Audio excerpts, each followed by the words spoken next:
Alors, aujourd'hui, on va se faire un petit CTF et vous inquiétez pas, ça sera pas bien compliqué, mais ça va être intéressant puisqu'on se fait tout le temps des pentests réseau.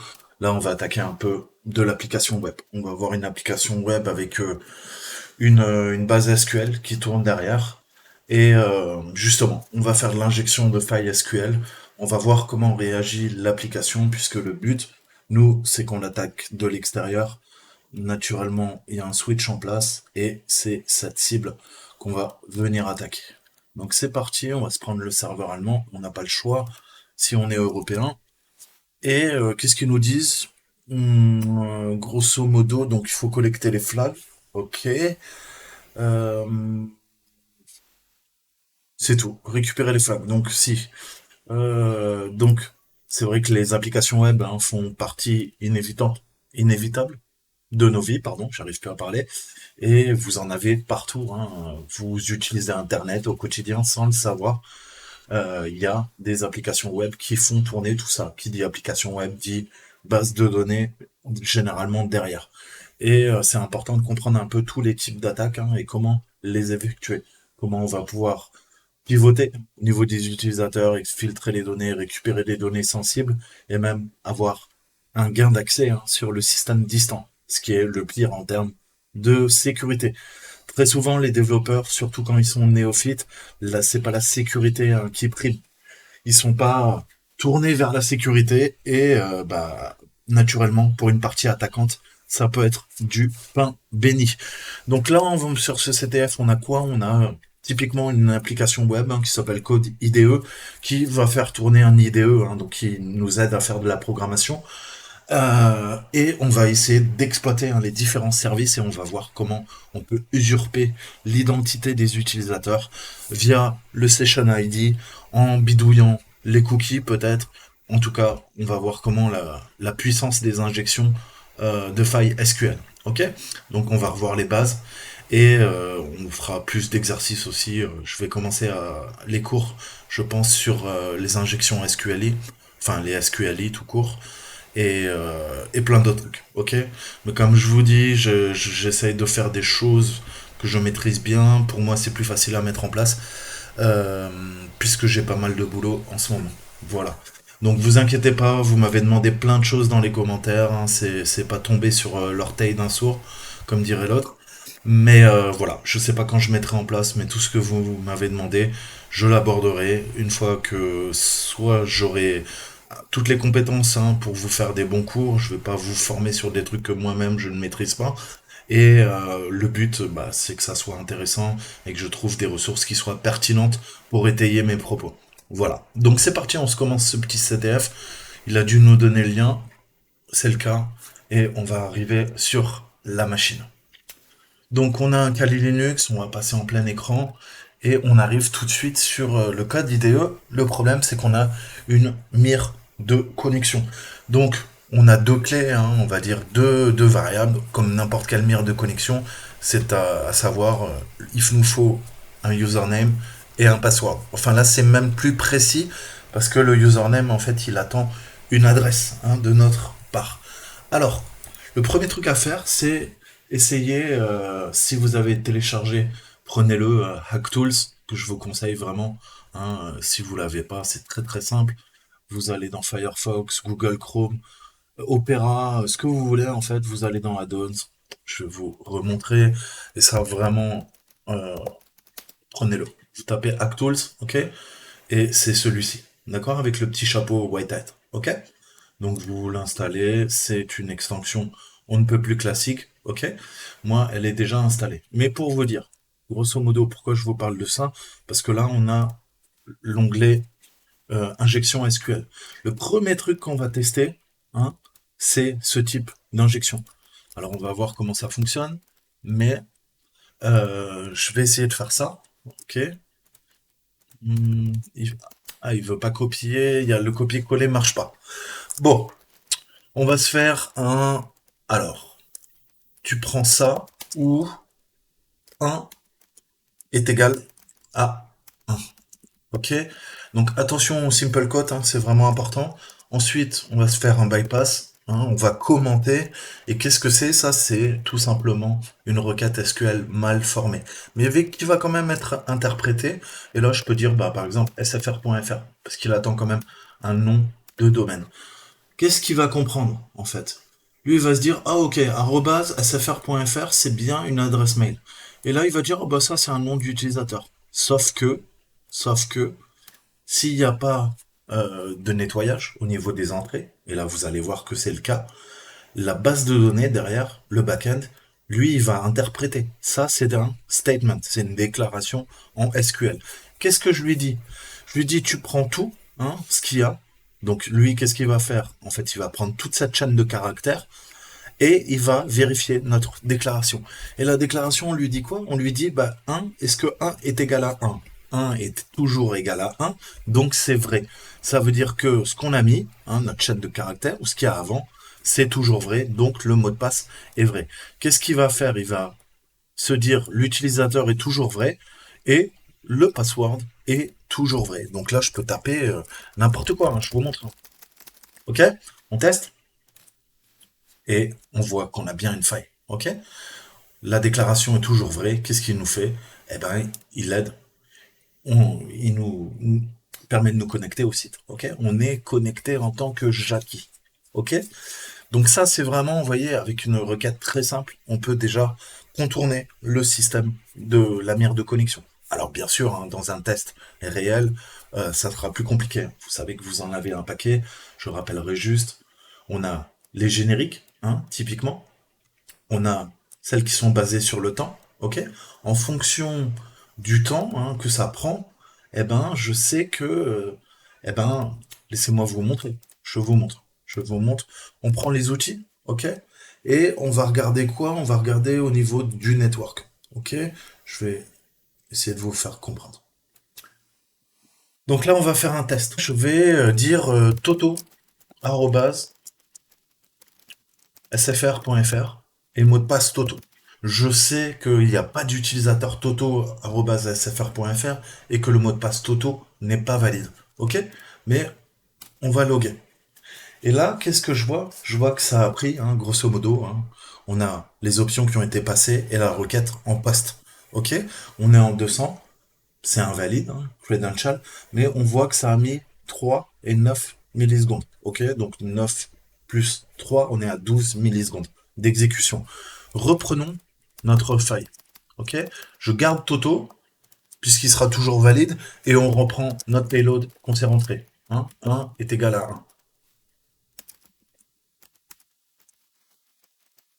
1. Dièse, SFR, mon arrobase. Ok, là, vous voyez que ça a mis quoi? Ça a mis 7 plus 3, 10 millisecondes. Donc, on voit qu'il y a une différence de temps. C'est exactement ce principe, en fait, des time-based. Soit des génériques, je vous disais, pardon, soit on a les time-based, soit on est basé sur des erreurs. On va pousser l'application à faire des fautes, justement, pour récupérer plus d'informations qui vont nous permettre de trouver les charges utiles qui fonctionnent pour pirater la base de données. Ok? Tout cela, c'est basé sur l'authentification. Ok? Donc, si vous avez une mire de connexion, typiquement, on aurait pu utiliser celle-là pour contourner. Hein. Vous voyez que celle que j'ai prise, là, elle n'y est pas, mais elle fonctionne aussi. Et après, on peut faire des order by ou des union based. Donc là, je vais pas rentrer dans les détails. Je vais vous parler un peu des unions tout à l'heure parce qu'on va en avoir besoin. On fera notamment de l'union select. Ok? Euh, et voilà, ça c'est les grandes catégories. Il y en a encore d'autres, ok. De toute façon, je vous ferai, on ira attaquer le site au WASP avec SQL Map. Je vais vous montrer la partie automatisée. Vous inquiétez pas, il y a plein de cours qui arrivent, ok. Donc aujourd'hui, on va faire que survoler, mais on va prendre un exemple concret. Donc nous, ça c'est pas mal, mais vous savez qu'il faut qu'on récupère des drapeaux. Ok, donc il faut, c'est toujours le problème d'un CTF, il faut penser à la façon dont le créateur veut qu'on mette en place nos actions. Ok. Si on doit récupérer des drapeaux, visiblement là, si on attaque directement l'IDE dans le navigateur, il n'a pas l'air d'apprécier. Donc qu'est-ce qu'on va faire? On va faire une attaque de l'homme du milieu dans le navigateur. Et pour ce faire, on a notre ami Burp Suite. Ok. Donc on va venir utiliser Burp Suite. On va se le lancer. J'espère qu'il est là. Parfait. On se le lance. Vous voyez qu'on a de la chance. On a Foxy Proxy qui est préinstallé. On va passer en mode proxy sur le 80-80 pour intercepter la communication. Ok. Et on va faire des client-side attaques. On va faire des attaques côté client. C'est pas côté client, donc c'est côté client, pardon, c'est dans le navigateur. C'est pour ça on appelle ça une attaque de l'homme du milieu dans le navigateur. Donc, on va faire des attaques côté client, on va faire des requêtes forgées, c'est-à-dire malicieuses, et on va voir comment réagit le serveur, le back-end, la base de données. C'est parti. Donc, on va passer en mode interception, on va vérifier que le proxy est bien actif. Ça, vous inquiétez pas de ce message. On va aller dans proxy, ok, et par défaut, l'interception est bien sur run. Parfait. Je vais faire un peu de nettoyage, puisque, à mon avis, il va... Non, pour l'instant, il a rien récupéré. Bon, parfait. Donc, revenons à nos moutons, j'ai envie de dire. On va passer en plein écran. On envoie la requête. Il y a bien la requête. Et au niveau de l'interception, on va forwarder, forwarder, forwarder. Parfait.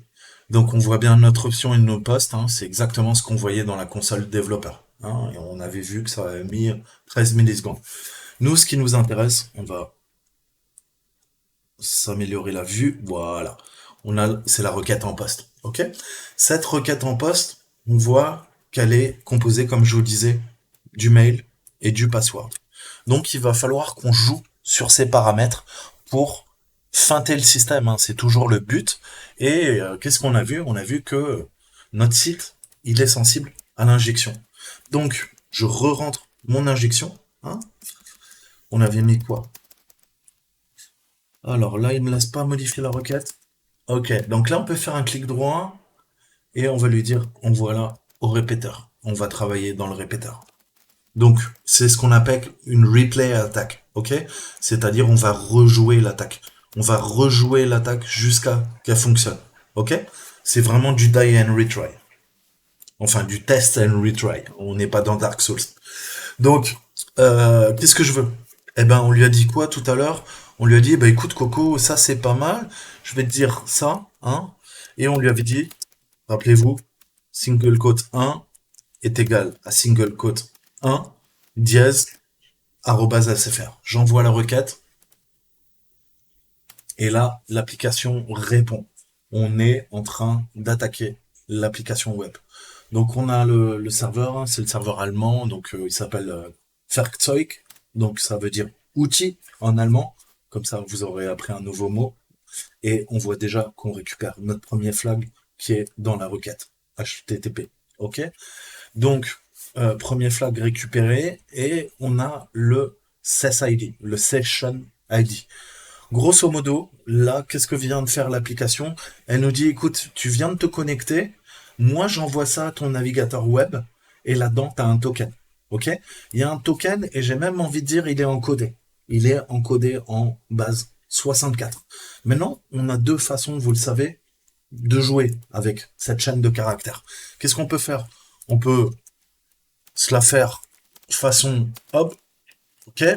Je mets la chaîne de caractères et je lui dis, tu me greppes et je veux du base 64 decode. Ok? Là, ça devient intéressant. Qu'est-ce qu'on voit? On voit que le token est composé de... Pourquoi il me l'a effacé, cet enfoiré? Est composé de la variable admin, user ID, email, flag 2, et on récupère le flag. Ok? Donc, on a notre deuxième drapeau. Mais le plus intéressant, on retrouve l'adresse jackiecode.ide.com. Vous vous rappelez quand on s'est connecté, il nous a dit, tiens, t'es connecté en tant que jackiecode-ide. Et surtout, moi, c'est ça qui attire mon œil. Là, visiblement, dans le token, on peut jouer avec les paramètres. C'est exactement ce qu'on va faire. vous avez compris, on va forger une nouvelle requête avec ce token. Le token, moi, il me dit, bah écoute, là, toi, visiblement, t'es pas admin. Et ben nous, on va lui dire, si, si, on est admin, ok. On va modifier la réponse, hein, le session ID. Là, on voit que c'est le paramètre qui est faillible au niveau de l'application.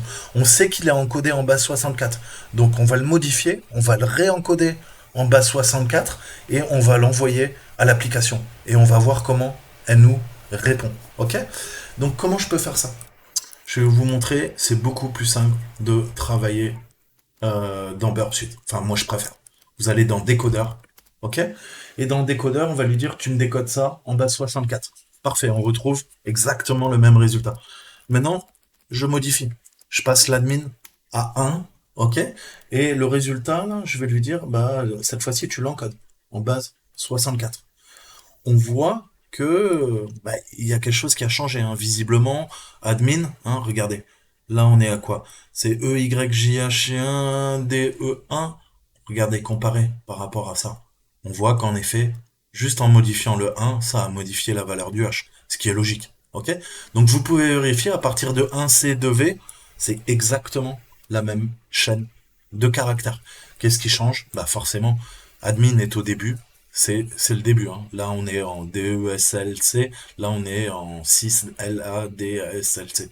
Ça ressemble, mais c'est pas tout à fait pareil. Ok? Maintenant, on réinjecte notre payload. Ok? Je le copie. On retourne dans le repeater. Et là, vous voyez que on n'a pas notre session ID. Donc, il faut qu'on retrouve la requête originelle. Donc, on lance et on revient sur burp. Forward, parfait. Clic droit, on va lui dire d'intercepter, hein, de répondre à la requête. Ok. Donc là, on est tranquille et on la forward. On a le session ID. Donc ce session ID, il va falloir le modifier. Je le copie, je le passe au décodeur. On va retraduire, on est d'accord. Donc là, on a la bonne. On se modifie le 0, on met un 1 et on lui demande de réencoder en base 64. On se reprend le nouveau string. On repasse dans l'interception sur le proxy. Je vais lui dire ça, j'en veux plus. Et là, on le pousse.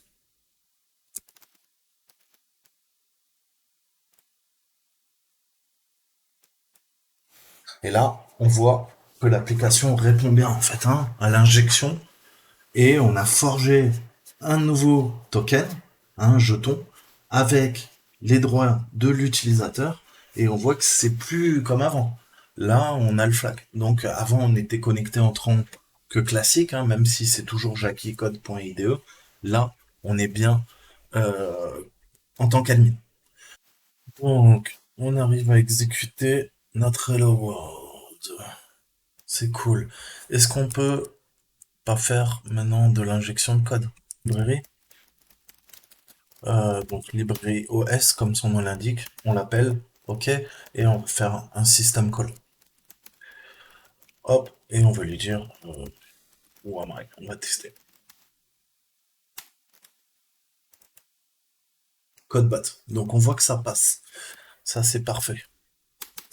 Qu'est-ce qu'on peut faire d'autre? LS. On va faire un LS là. Ça passe crème. Donc on a trouvé la faille dans notre système. Ok. On peut maintenant exécuter ce qu'on veut dans l'IDE. Donc typiquement, qu'est-ce qu'on va chercher à récupérer? On va s'ouvrir un netcat listener, hein, sur le port Metasploit et on va venir s'injecter, enfin injecter dans l'IDE la porte dérobée. Ok. Alors, on va utiliser du bash en mode interactif, hein, je pense. Donc on va utiliser celui-là. Ok. Typiquement, ça passe crème. On va s'ouvrir un listener. Il me faut quoi? Il me faut mon adresse IP. Moi.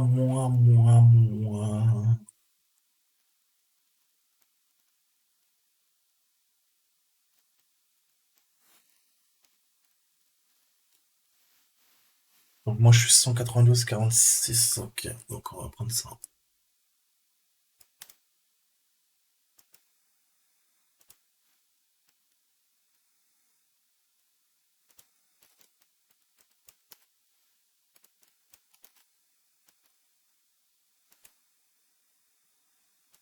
Ok. Netcat listener, LNVP 444. Parfait. Retournons dans notre IDE. Euh, donc ça, OS System, ça passe. Qu'est-ce qu'on veut? On veut notre bash. Ok, il a décidé de m'emmerder. Donc, on veut quoi? Bash C, exécuter tout de suite. Tirer C, ensuite, exécuter quoi? Bash, en mode interactif, redirection. On ouvre notre canal de communication vers dev TCP. Non, mon adresse IP, euh, le port 444 et redirection vers le standard input. La personne 1, je referme là, je referme là.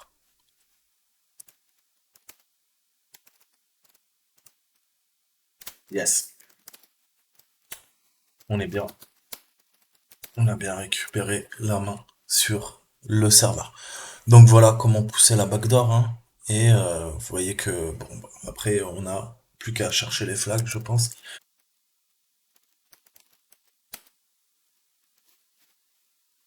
Voilà, flag. TMP exec environnement. Alors à mon avis, il va falloir jouer sur les variables d'environnement. Euh...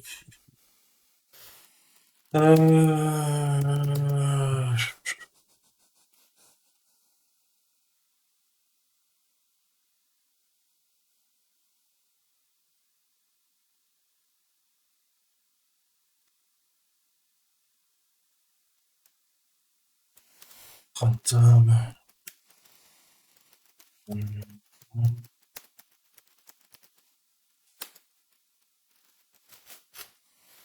Oui. Une APSH s'exécute toutes les minutes. Bon, bah voilà notre point d'entrée. Ok. Donc on va utiliser CleanSH, hein. Ça a l'air vraiment intéressant et surtout on voit qu'il s'exécute en temps croûte. Donc bah on va en abuser.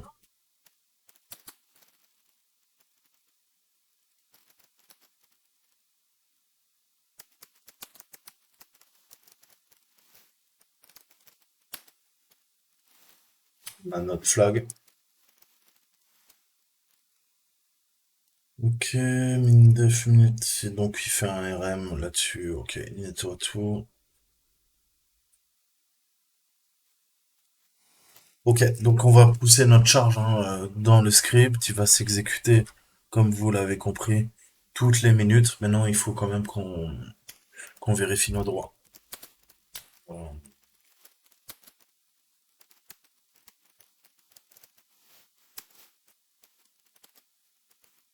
Ok, on peut écrire dedans. Bon, bah c'est bon quoi. Qu'est-ce qu'on va faire? On va écraser le payload, hein, ce qu'il y a là-dedans. On va lui dire bin bash, il n'y a pas de souci. Sauf que bah, tu vas exécuter notre payload en fait, hein, ni plus ni moins. On va faire un echo. On veut quoi? Du bash. On a dit, tu m'exécutes tout de suite. Bash, en mode interactif, comme tout à l'heure. On redirige vers dev TCP, mon canal de communication, mon adresse IP. On va changer le port. On va lui mettre 4, 4, 4, 5. Je vais prendre une fenêtre OK. La 4, LN, VP, 4, 4, 4, 5. On revient sur le bousin. 4 4 4 5 redirection des flux. Je referme, je referme. Non, je referme d'abord comme ça, je referme d'abord comme ça. Et on écrit dans le script qui s'appelle clean. .sh.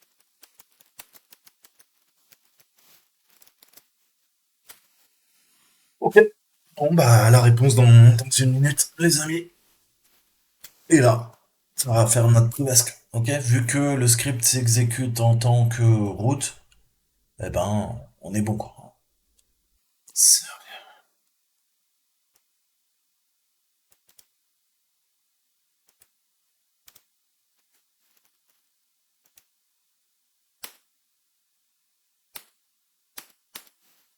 Ouais.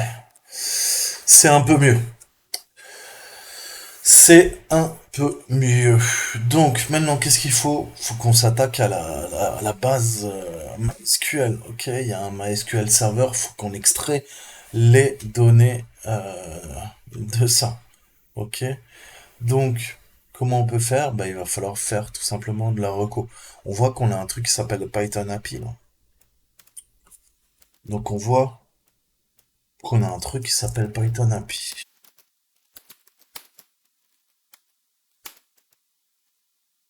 Ok. Donc le grappin, vous voyez, vous pouvez piper et grepper, mais vous pouvez grepper directement. Je lui demande quoi? Du récursif, hein? Je lui demande MySQL, C4, hein, c'est au niveau du formatage, et on lui demande de chercher dans toute l'arborescence, en fait, hein. Et on voit que dans le fichier DB API, on a un user, un pice board, ok? Copier là. Directement sur la machine vu qu'on est root.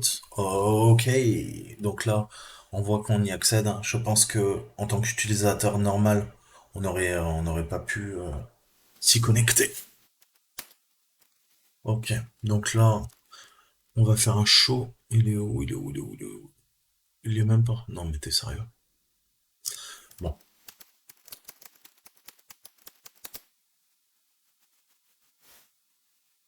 Ah oui, putain, j'ai oublié. Il y a tout le temps fin de l'instruction, hein. Voilà, point virgule, sinon ça passe pas.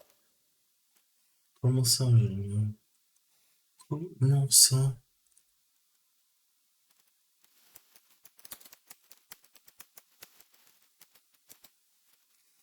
Ok, donc nous c'est bah, Secret Flag, hein, je pense. Secret Flag 1686D1F7. Database change, ok, maintenant il faut voir les tables. Et je fais de la merde. Fin de l'instruction. Show. Donc vous voyez, si le point virgule vous le mettez après, il comprend l'instruction, il attend juste que vous lui disiez que c'est la fin de l'instruction. Et là, bah, on prend tout à partir, hein. Donc on fait un select, wildcard, tir de flag, hein. Là, le nom de la table, fin de l'instruction. Merci. Au revoir. Ok, donc extraction de la base de données à partir de MySQL. On a récupéré ce qu'on avait besoin, hein. Maintenant, il y a peut-être autre chose. Ok.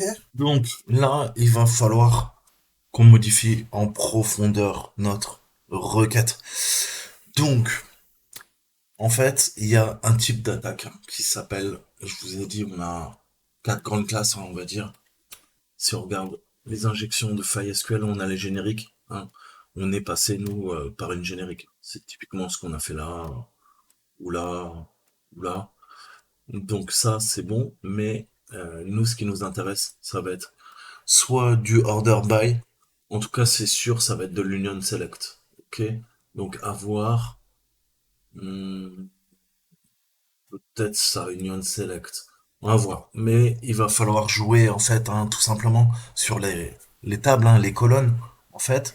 Et il va falloir qu'on fuzz et qu'on trouve en fait, hein, le nombre exact hein, d'unions qu'il va falloir pour, en fait, accéder à l'ensemble hein, des données. Donc, si je dois résumer, non, SQL, voir quand même.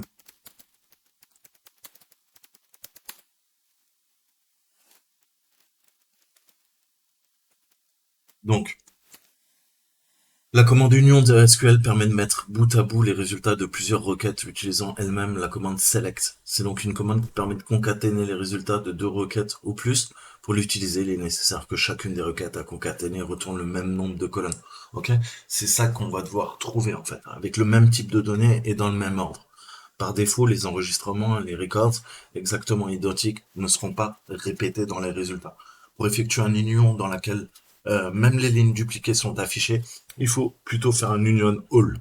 Nous, là, on va faire un union select, ok? Donc un exemple, c'est quoi? Bah, select from, enfin, tu me prends tout de la table 1, tu me fais un union et tu me prends tout de la table 2, ok? Concaténation de deux résultats de deux tables différentes de la base de données, ok? Donc, voilà exactement ce que c'est un union. L'union de deux ensembles A et B, c'est un concept pardon, qui consiste à obtenir tous les éléments qui correspondent à la fois à l'ensemble A et à l'ensemble B. Ça va être cette zone-là précisément. Tout le reste, on s'en fout. Ok? Cela résume très simplement par un petit schéma où la zone en bleu correspond à la zone que l'on souhaite obtenir dans notre cas. Tous les éléments. Ok? Cette partie-là. D'accord? Parce que là, il y a que B, et là, il y a que A. Là, il y a A plus A et B. Pas A plus B, pardon. Ok? Donc, si on regarde, hein, que ça soit clair dans vos têtes et tout, parce que c'est peut-être un petit peu du chinois, vous n'êtes pas administrateur en base de données, je peux comprendre. Imaginons qu'une entreprise possède plusieurs magasins, hein, et dans chacun de ces magasins, il y a une table qui liste les clients. La table du magasin 1 s'appelle magasin 1 underscore client, ok, et elle contient les données suivantes. Donc on voit qu'on a des prénoms, ok, enfin 1, 2, 3, 4, 5 colonnes, ok, et on a 4 lignes, ok. Donc on a prénom, nom, ville, date de naissance, total des achats, et on a un magasin 2 underscore client avec, ok, notre donnée. Mais on voit bien que prénom, c'est bien la première colonne, nom, ok, tout coïncide. C'est pour ça qu'on peut faire un union. Sinon, bah, ça poserait problème. Vous l'avez bien compris, ok. Donc, sachant que certains clients sont présents dans les deux tables, pour éviter de retourner plusieurs fois euh, les mêmes enregistrements, il n'y a pas de S là. Bref, c'est pas grave. Il convient d'utiliser la requête union. La requête SQL est alors la suivante. Ok? Donc c'est ce qu'on va faire. On met le nom des tables, hein. Vous avez bien compris que si on appelle table 1, table 2, voilà, ça c'est du pseudocode, hein. Donc voilà. Si on met magasin 1, magasin 2, on se retrouve cette fois-ci, ok? Avec toutes les données. Le résultat montre bien les enregistrements de deux requêtes qui sont mis bout à bout, mais sans inclure plusieurs fois les mêmes lignes. Ok? Puisqu'on avait déjà Marcel était déjà là, donc ok. Hein? 39. Sophie, non. Marie était déjà là, ok. Donc voilà, on concatène et on se retrouve avec Léon, Marie, Sophie, Marcel. Ah tiens, Marie, elle est deux fois. Ah, il y a deux Marie, avec c'est pas les maintenant. Autant pour moi. Donc vous avez compris le principe. Nous, c'est ce qu'on va chercher tout simplement à faire. Ok? Donc il faut procéder par étapes successives et bah, il va falloir qu'on feinte hein, techniquement avec le back-end, hein, et essayer de lui faire croire que notre requête est bien formatée puisqu'on a constamment ce code euh, session ID invalide. Ok? Donc on revient là-dessus et il va falloir qu'on modifie ça. Ok? Donc je pense on va se la passer au repeater. Ouais, je suis déjà dans le repeater. Donc là, techniquement, qu'est-ce qu'il faut qu'on fasse? Eh ben, c'est au niveau du mail, il y a un problème. Il va falloir qu'on modifie la requête en fait, hein, techniquement.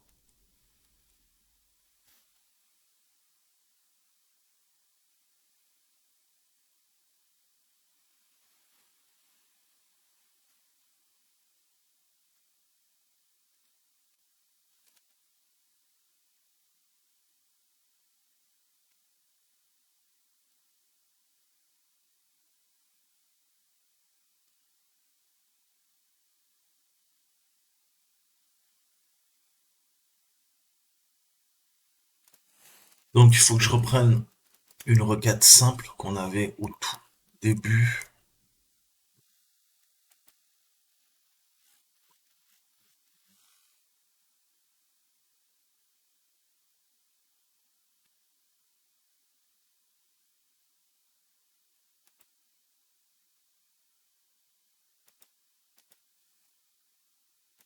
Bon, je l'ai plus là.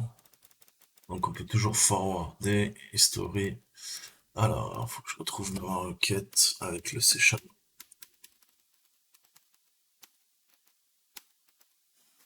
Donc ça, c'était passé, c'était pas mal. Donc il va falloir qu'on modifie ça. Ça, je vais le copier là. On va aller dans notre décodeur. Ça, on va supprimer. Ça, on le redécode. Parfait. Donc là, qu'est-ce qu'il faut qu'on s'ajoute? C'est au niveau du mail. On va feinter.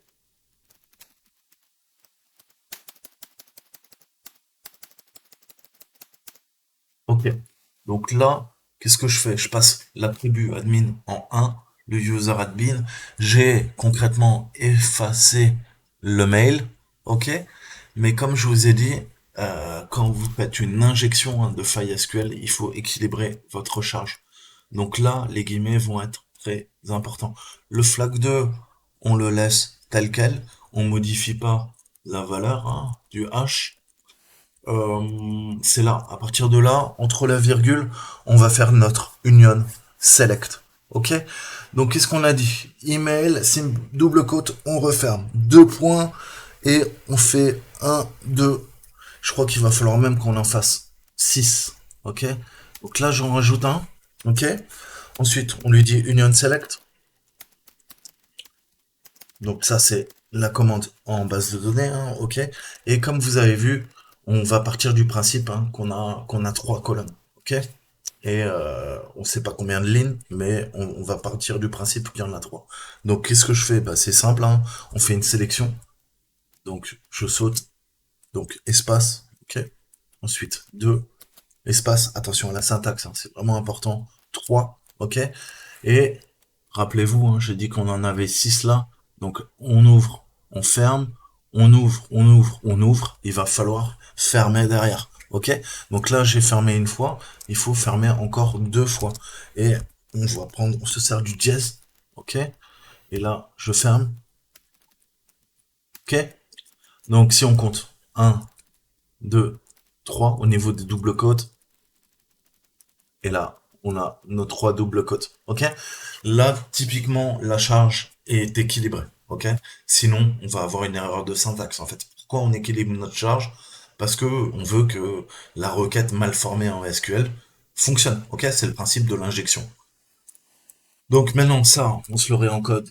Vous l'avez compris en base 64. Et on va tester notre payload. Donc on va voir si ça passe ou pas. Donc vous voyez, il faut vraiment être patient. C'est vraiment l'application de le pentest applicatif, c'est vraiment de la patience pure et dure, et c'est du die and retry. Vous essayez, vous vous plantez, vous remodifiez. Alors bien sûr, vous avez des scanners qui vont vous aider pour faire du pen testing, mais honnêtement, d'abord, faut savoir le faire à la main, ok? Si vous êtes bon, après, vous savez tout faire à la main, et ça demandera beaucoup d'expérience. Après, vous pouvez utiliser des scanners pour vous faire gagner du temps, ok? Pour dégrossir le travail. Et je vous montrerai des scanners et on scannera, on fera des exercices de pentest d'application, ok? On lancera des scanners et puis ils vont nous trouver toutes les failles qu'on pourra ensuite creuser, ni plus ni moins. Là, vous voyez qu'on le fait à la main et c'est pour apprendre, il n'y a rien de mieux en fait. Même si ça peut être un peu compliqué. Et, mais voilà. Bon bref, revenons à nos moutons, comme j'aime dire. Donc là, la requête, qu'est-ce qu'on fait? Vous avez bien compris, on modifie tout ça et on se la réinjecte en fait dans notre requête. On veut voir comment ça réagit. Ok. Donc là, le session ID a été modifié, je l'envoie. Visiblement, c'est pas bon. Ok. Ça le fait planter. Fait planter et ça passe pas. Donc, il faut qu'on trouve une autre solution. Ok? Euh, c'est peut-être tout simplement en fait hein, que le nombre de colonnes hein, du côté droit, ok? Donc je vous ai toujours dit, on parle de droite et de gauche parce que c'est vraiment quand vous faites un union, hein, encore une fois, vous savez la première table, vous estimez par exemple bah, laquelle a trois colonnes, eh ben il faut équilibrer votre charge à droite puisqu'on fait un union, ok? Donc l'union là, on a vu qu'avec trois colonne ça passe pas, qu'est-ce qu'on fait? On va incrémenter, ok? On va tester 4, 5, 6, 7, 8, 9, 10 jusqu'à tomber sur la bonne, ok? Là, clairement, on a un 13 back. On voit qu'on fait planter l'application. Hein. Et là, il nous le dit. Hein. Qu'est-ce qu'il nous dit? Il attend un délimiteur, ok? Ligne 1, colonne 38. Donc, on voit que elle est mal formée, ça fait planter l'application, la base de données, elle est pas contente, ok? Et là, on voit qu'il nous dit quand même la console est bloquée et que le debugger, voilà, est présent si on veut. Donc, on voit qu'on est en train de la pousser à la faute, mais pas encore parfaitement. Donc, incrémentation. On revient là-dessus. Qu'est-ce qu'on lui dit? On lui dit, bah écoute, tiens, je te rajoute quoi? Je te rajoute un espace, on a vu, une virgule, un 4, ok? Et on remodifie le payload, ok?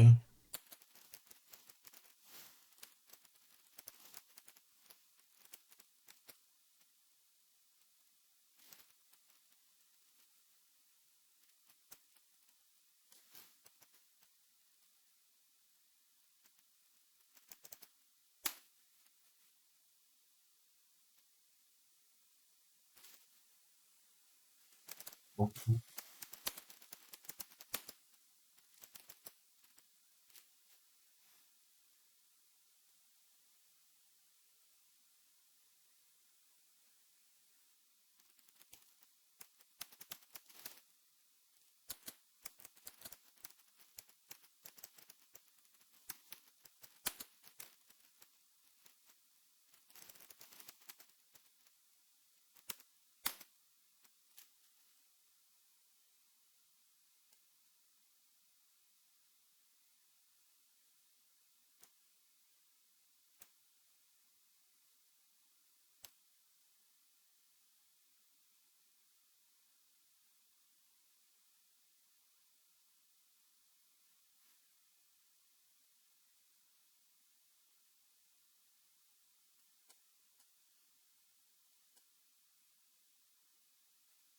Donc là, vous voyez qu'on a tous les paramètres en fait.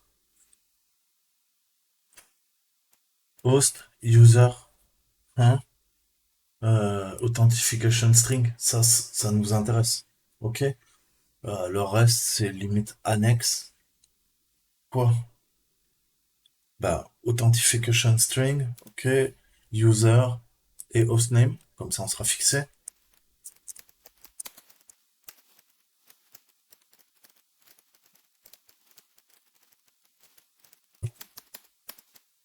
C'est vous qui fatigue. Voilà. Ok? Donc là, vous voyez comment vous pouvez aller requêter en SQL et c'est extrêmement puissant quand vous choisissez les arguments que vous voulez. Donc, qu'est-ce qu'on a? Le root, Michael, MySQL section. Ok? Là, ils nous le disent, tu t'en sers pas. Pour s'amuser, pour le fun, hein, on peut aller taper CH, c'est cadeau. On va s'ouvrir un nouveau truc. Écho, euh, ça, dans H. Ok. Et après, on peut lancer un John, H4, ce que vous voulez. Voilà. 1, 2, 3, 4, 5, 6, 7, 8, 9, 0. Donc on voit qu'il nous le trouve très facilement. On a le mot de passe pour se connecter à la base de données en tant que route. La machine est totalement poutrée. Et si vous voulez vous amuser à faire l'autre, il est où notre ami? On peut, pareil, péter celui de John.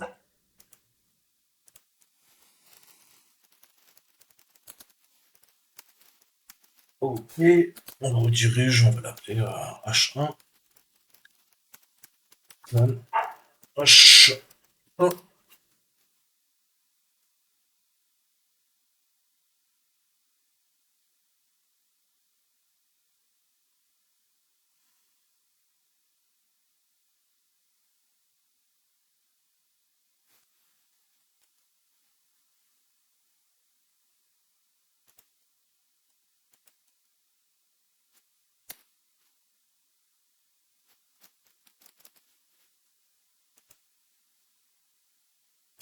Donc, visiblement, ça va mettre plus de temps. En tout cas, je vous dis à très bientôt. J'espère que vous avez kiffé.